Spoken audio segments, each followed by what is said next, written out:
Assalamualaikum warahmatullahi wabarakatuh. Alhamdulillah, senang sekali saya Dosi Alfian kembali menjumpai Anda dalam Sapa Aceh. Saudara, kali ini spesial bersama Dinas Sosial Aceh. Kita akan bicara terkait dengan tema pembinaan dan pemberdayaan penyandang HIV/AIDS. Sudah hadir di studio saat sekarang ini Bapak Devirian Syah AKS MSI. Beliau adalah Sekretaris Dinas Sosial Aceh yang sudah beberapa kali kita ajak untuk ngobrol di Sapa Aceh. Assalamualaikum Pak Devi. Waalaikumsalam. Terima kasih Pak sudah berhadir juga di Ya, studio. Alhamdulillah. Kali ini juga beliau tidak sendirian. Sudah ada juga Bapak Dr. Teguh Mampaluti MKes SPPD dari RSUD ZA. Assalamualaikum Dokter. Waalaikumsalam. Terima kasih sudah berhadir juga di tengah kesibukannya. Dan kemudian juga ada Bapak Karimuddin SH. Beliau adalah dari Komisi Penanggulangan AIDS Provinsi atau KPAP. Assalamualaikum Pak. Waalaikumsalam warahmatullahi wabarakatuh. Terima kasih sudah hadir. Sama-sama. Terima kasih. Kita akan bicara terkait dengan pembinaan dan pemberdayaan penyandang HIV/AIDS. Sekarang mungkin juga sosialisasi terus dilakukan terkait dengan hal ini. Tapi masih ada juga masyarakat yang masih terbatas informasi yang terkait dengan HIV/AIDS itu sendiri. HIV dan AIDS itu berbeda ya dokter? Sebenarnya seperti apa sebenarnya? Ya. Kalau boleh diinformasikan. Terima kasih. HIV/AIDS ini suatu penyakit yang ditularkan oleh infeksi virus ya. Ya. HIV itu Human Immunodeficiency Virus. Itu virus penyebab penyakit HIV atau kalau berlanjut nanti jadi penyakit AIDS ya. Sedangkan AIDS ini adalah Acquired Immune Deficiency Syndrome ya.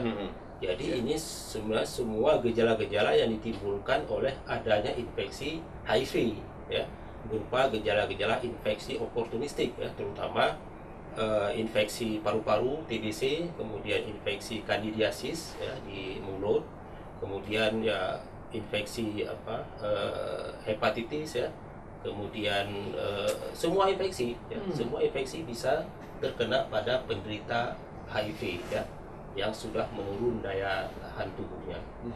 Makanya berbeda ya antara Ya, HIV beda, dengan AIDS-nya beda lagi gitu ya. Beda. HIV, seorang penderita HIV itu tidak bisa dibedakan dengan orang normal. Ya.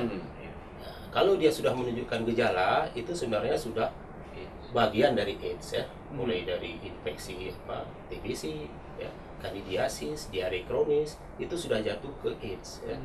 Nah ini yang sangat penting ya. Jadi kalau bisa penderita HIV itu jangan sampai jatuh ke AIDS, ya, harus cepat ditangani. Dan sekarang sudah ada obatnya, itu yang penting. Supaya tidak jatuh ke AIDS. AIDS ya. Berarti bisa HIV saja diselamatkan, Bisa kemudian HIV. tidak jatuh ke AIDS. AIDS. Itu sebenarnya yang kita harapkan. Pemahaman di masyarakat masih berbeda ya terkait dengan HIV AIDS ini, kadang-kadang dokter. orang mencampur baur antara memang penyebabnya ya virus HIV ya. Ya. Jadi seorang orang dengan HIV itu bisa hidup normal ya. Beda dengan AIDS. Kalau AIDS dia sudah timbul gejala-gejala penyakit. Nah, itu yang harus ditangani ya. Oke, saya ke Pak Karimuddin terlebih dahulu. Komisi Penanggulangan AIDS Provinsi kan sangat concern juga terkait dengan ini. Informasi apa yang di awal ini bisa kita informasikan kepada masyarakat terkait dengan penanganan Baik, teman-teman HIV AIDS? pengen kita jelaskan sedikit tentang lembaga ini dulu ya. KPA atau Komisi Penanggulangan HIV. Artinya kita berbicara tentang aturan hukumnya dulu. Ya. Artinya kalau berbicara baru di sini ada istilah bahwa anatomi pemerintahan. Kita lihat sedikit tentang anatomi pemerintahan di mana ada yang menjadi urusan mutlak, itu urusan pemerintah pusat ya, seperti pertahanan, keamanan, moneter itu mutlak pemerintah pusat. Kemudian ada urusan pemerintah daerah dan pemerintah pusat yang di dalamnya adalah ya, seperti masalah perhubungan, kemudian pekerjaan umum itu mutlak ada hubungannya antara pemerintah pusat dengan pemerintahan daerah. Kemudian ada urusan wajib. Nah, ini urusan wajib lah di situ masuk KPA. Di urusan wajib ada yang namanya urusan wajib tentang pendidikan dan kesehatan. KPA masuk di urusan wajib ini karena pemerintah menganjurkan dengan keluarnya Permendagri nomor 20 tahun 2007 tentang pembentukan Komisi Penanganan HIV di Indonesia. Akhirnya dibentuklah KPA ini di seluruh Indonesia dan salah satunya di Aceh untuk menjadi fungsi koordinasi. Fungsi koordinasi di sini artinya kita bangun komunikasi dengan siapa kita bangun komunikasi? Kita bangun komunikasi dengan dinas dan badan yang diamanahkan oleh undang-undang untuk terlibat secara langsung dalam penanggulangan HIV di Indonesia. Salah satunya di Provinsi Aceh. Ada 16 dinas ataupun badan yang terlibat secara langsung untuk penanganan kasus HIV ini. Salah satunya ada Dinas Sosial. Makanya Dinas Sosial mengangkat hari ini dengan KPA ini hampir 5 tahun sudah berjalan untuk gitu, ya. kerjasama di bidang HIV. Ada bantuan sosial, bantuan ekonomi yang diberikan dari Dinas Sosial, itu salah satunya. Kemudian juga ada Dinas Kesehatan. Kalau Dinas Kesehatan mereka lebih masuk ke pengobatan dan perawatan ataupun dukungan lain yang sifatnya terkait program penanganan HIV itu harus berjalan.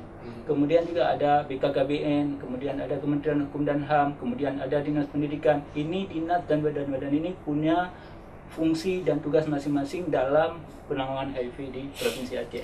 Sedangkan kami sendiri mutlak kegiatannya adalah membangun komunikasi dengan fungsi tersebut untuk memastikan 16 badan dan dinas ini harus ada program penanganan HIV di Provinsi Aceh. Nah, sedangkan kegiatan sendiri yang kita laksanakan, kita membangun komunikasi, kemudian kita buat pertemuan evaluasi 6 bulan sekali dengan stakeholder, memastikan semua program-program HIV itu masuk dalam program penanggulangan di Provinsi Aceh. Nah, itu tahap awal yang kita kerjakan di Provinsi Aceh. Kemudian masuk kegiatannya apa? Kegiatan kita memastikan bahwa dinas dan badan ini setelah ada program, kita melakukan evaluasi program berjalan nggak sesuai dengan yang kita wacanakan dengan program-program yang memang sudah diamanatkan oleh Permenkes terkait dengan SPM, standar pelayanan minimum. Nah, kalau itu sudah berjalan, berarti program juga akan berjalan dengan baik. Baik, saya ke Pak Sekretaris terlebih dahulu. Ya. Apa sih yang kemudian melatar belakangi kita perlu mensosialisasikan pembinaan dan pemberdayaan penyandang HIV/AIDS ini sendiri, Pak Sekretaris? Sebenarnya begini, berbicara masalah HIV/AIDS ini baik pada penderita maupun kepada masyarakat. Ini masalah perilaku dari masyarakat dan perilaku penderita itu sendiri. Pada masyarakat harus kita rubah perilakunya terhadap anggapan mereka terhadap penderita HIV. Nah, kepada penderita HIV juga harus kita rubah perilakunya agar mereka tetap bisa mempertahankan kesehatan melalui perilaku hidup sehat. Nah, ya, jadi HIV ini tidak akan menjadi AIDS apabila dia menjaga dan mengubah perilaku yang dulu-dulu yang tidak sehat. Ya, nah inilah sebenarnya bagaimana di Dinas Sosial kalau program pencegahan yang kita buat itu, ya, kita fokusnya kepada pengubahan perilaku. Nah, kemudian selain pengubahan perilaku juga kita harus membuat motivasi agar perilakunya itu berubah. Ya, motivasi perilaku berubah ini melalui program rehabilitasi. Saya pikir itu dulu. Nanti kita mungkin akan bisa bahas apa yang dimaksud dengan program rehabilitasi. Nah, menarik. Nanti kita akan kembali lagi bersama Sekretaris Dinas Sosial. Saat lagi, saudara, semakin menarik tentunya. Tema kita pembinaan dan pemberdayaan penyandang HIV/AIDS. Itulah tema kita di Sapa Aceh. Kita akan kembali saat lagi.